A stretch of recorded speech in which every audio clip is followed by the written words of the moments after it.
Every single day, nearly 70 million people pull into a drive-thru, walk up to a counter, or open an app to order McDonald's. The golden arches dot the globe from Tokyo to Dubai. Most of us look at those locations and see a traditional restaurant. The math seems straightforward. Sell massive volumes of burgers and fries, and take a small cut of each transaction.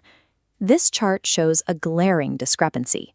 On one side, the profit margin of a single fast food burger, averaging only a few cents per unit.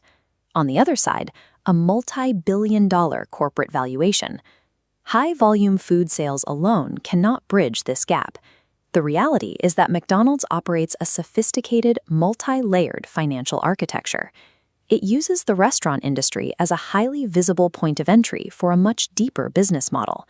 To see how this machine conquered the world, we must peel back the visible operations and look at the hidden engines driving the real revenue. In the 1940s, eating out usually meant pulling up to a diner and waiting.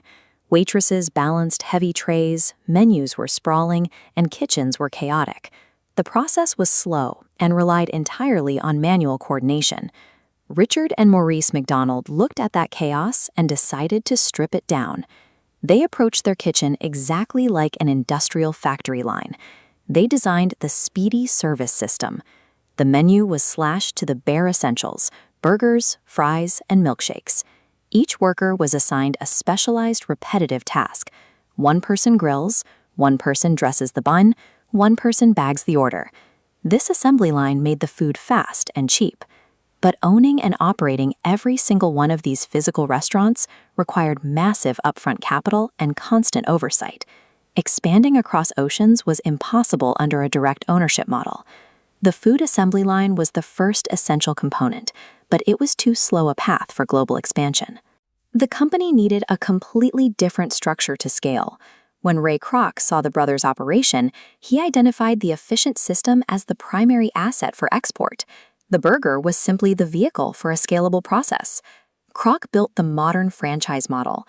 Corporate McDonald's provides the branding and the standardized systems. Local entrepreneurs put up their own money to build the locations and take on the daily operational risk while paying royalties back to corporate. For this to work, the product had to be identical everywhere. A customer needed absolute certainty that a fry purchased in Tokyo would taste exactly like a fry purchased in New York. Corporate enforced this through psychological conditioning. They used bright reds to stimulate urgency and yellows to signal happiness. They aimed their marketing specifically at families to build long-term trust. They introduced the Happy Meal, packaging toys with the food. This formed emotional memories in early childhood, ensuring those children would return as adult customers for decades to come. Because this conditioning generated such a predictable flow of customers, franchisees gladly paid massive fees to plug into the network. Yet, even with a global network of franchisees, the most lucrative layer of the empire was engineered by Harry Sonnenborn, an early executive who turned McDonald's into one of the largest commercial real estate owners on Earth. This flowchart illustrates the movement of money. Instead of the franchisee finding a location, corporate McDonald's buys the land and the building. Then they lease that exact property back to the franchisee. The local owner pays the standard royalty fee, plus a significant base rent. Look at how this protects the company's income. Food sales go through volatile waves, depending on the economy or local competition, but the rent line stays stable. Corporate collects its check whether the franchisee has a record month or struggles to break even. And because these properties are strategically located at busy intersections and major highways, the land itself appreciates. The company quietly builds immense equity year after year.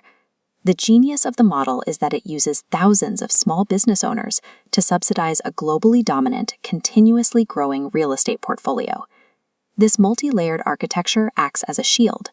When consumer habits change, whether people want healthier ingredients or integration with delivery apps, the company can pivot without collapsing. If a country requires local menu adaptations, the company simply swaps out the superficial top layer. They change the food, but the underlying franchise agreements and real estate leases remain untouched.